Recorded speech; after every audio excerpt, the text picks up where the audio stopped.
And now, it's time for another Dice Tower review with Tom Vasel. Hey everybody, I'm Tom Vasel, and today we're taking a look at a classic game, Pirates Cove, which came out almost 20 years ago, and in fact was designed even earlier than that. When this game was published by Days of Wonder, by Paul Randalls and Daniel Stahl, Paul Randalls had already passed away at that point, so this was kind of an older game that they were giving a newer, nice production to. At the time Pirates Cove came out, Days of Wonder was new on the scene, but they were already known as a company that made high-quality games. This is a very, very light pirate game where you're doing something called simultaneous selection. That's where you're going to pick where you're going to go at the same time everyone else does, then you reveal them. Trying to avoid, or maybe even fight a pirate, working together with other people, but usually working against them to get treasure and money and coins and all kinds of cool things. I'll show you how it works.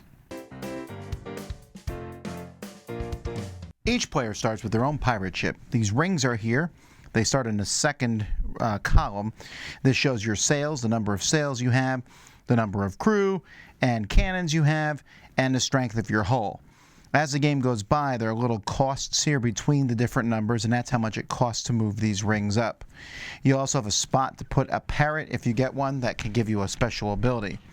Players are also going to have a ring. This ring is going to show numbers here matching the different islands on the board. So the board is going to be here, and you see there's multiple islands on the board. Each of these islands, or many of the islands, have a pile of treasure cards. At the beginning of each round, you're going to turn over a treasure card, and that's going to tell you what's on this island. So this one has no cards, 4 treasure chests, 6 coins, and no points. And this one here has 1 point, 1 coin, 4 chests, and a card. So you're going to turn over the top card from each of these decks. There's also a legendary pirate. In this case, it happens to be Captain Hook. You'll draw it from a deck. So you might have Captain Hook, the Royal Navy, Blackbeard, the Flying Dutchman, yada, yada, yada. So you're going to have a pirate here, and if you go to that island, you're going to have to fight him. And all the players are simultaneously going to secretly select which island they're going to go to. You reveal it. If you're the only person to go to an island, you take that card, you get everything on it. So here I would get 6 gold and 4 chests. You can also pay to upgrade on the different islands. Here I can pay to upgrade my sails, here I can pay to upgrade my hull, my cannons, buy crew, and here you can buy cards. There's all sorts of cards in here. Some of them are just worth victory points. If I find a pint of Maltese wine or villainy rewarded, I get points at the end of the game. Other of them are Mastercraft cards, which you can attach to upgrades.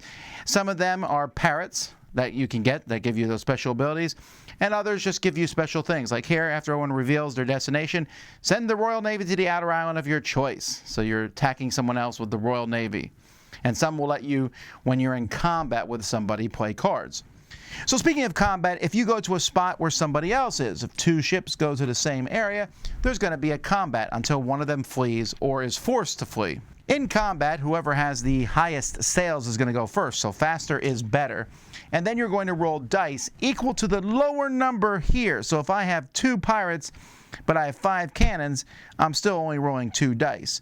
Having them all the way up here would be better, because then I get to roll 5 dice. 5s and 6s are hits. When you attack someone, you say which part of their ship you're going to hit.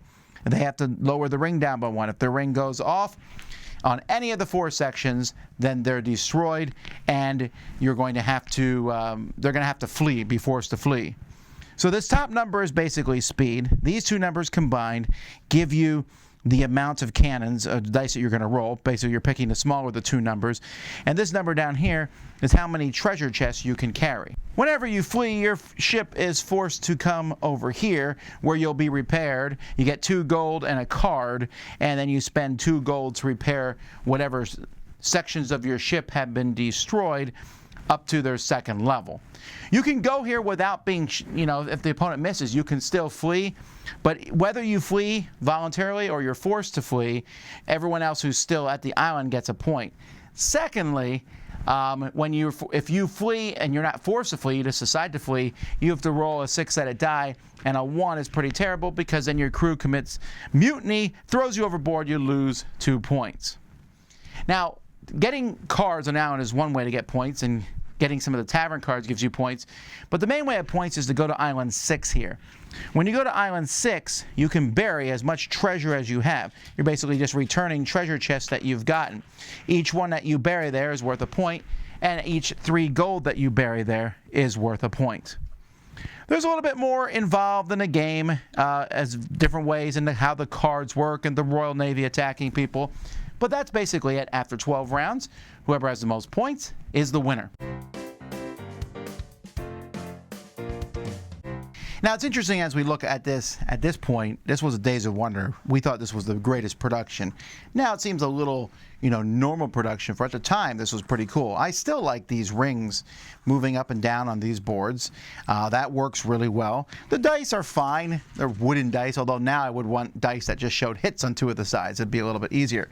I was amused when this first came out that these are not brown cubes, but rather they're rectangular prisms. Basically, they look like treasure chests a little bit, but I would upgrade these to treasure chests now, and the coins are okay. I'm being very, very critical in the sense of, because this is pretty good. I mean, the art and the card quality is good. That's always been good for Days of Wonder. And the rules, honestly, are fairly long for how simple the game is. It's not a complicated game, but it does explain everything in great detail. Everything fits inside the insert, which I still have from the original game. Yeah, it works. It's, again, not amazing. It was amazing when it came out, and it's still very good. Now, the game scales pretty well, because if you play with only 3 players, then there are 2 of those legendary pirates moving around. The legendary pirate at the beginning of the game, I'm not going to fight him. Captain Hook has 18 sails, which means he's always going to shoot first. He always rolls 3 dice, and then he has 5 hull, and he always shoots those 3 dice against your hull.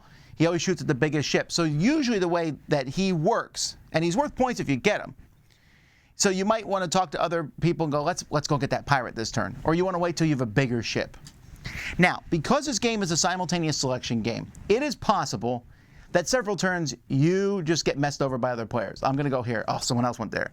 So they blow you up a little bit. You go somewhere else. Okay, I'm going to go there. Now, of course, you can talk about it. Be like, who's going where? Let's not cross each other's paths. And there is not any fighting at Treasure Island, number 6, where you bury the treasure. So you can always go there safely. But you want to upgrade. You definitely, and you can also upgrade at Treasure Island, but it costs double the money, which is a pain. But what do you upgrade? Do you upgrade your sails? Because going first can be a big deal. Shooting your opponent first is not too bad.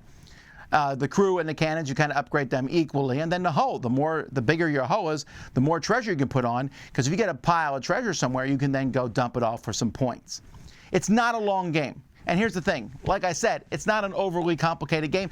And I feel like now that 20 years have gone by, there are some things in this game that I might have done differently. It is a little easy to get picked on a bit over the course of the game, and you might just get really lucky sometimes getting a bunch of points.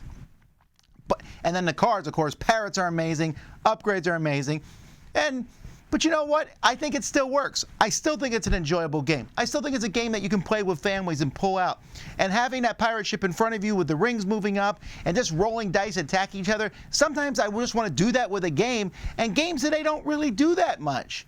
Games today are either fairly complex or silly light. This is definitely lighter, but it feels like a cooler, neater game. And this game had a lot of buzz when it came out. Now it's almost a forgotten game. But if you ever see this game and you want to play a fun game, again, the decisions aren't very complicated. You sit there, you're picking a number from 1 to 6. You then reveal. You show where you're going to go. If there's no combat, you get some stuff. That's it. Your turn's over. But if there is combat, then you're just rolling dice and say, I'm going to attack your sails, and roll and see what happens. And it's fun, it's fast, it's furious, it's piratey. I still like it this much later. So it's in the Dice Tower library. You ever want to play a fast, fun pirate game, check it out. That's Pirates Cove from Days of Wonder. I'm Tom Vasel. We'll see you next time. Dice Tower Judgment approved.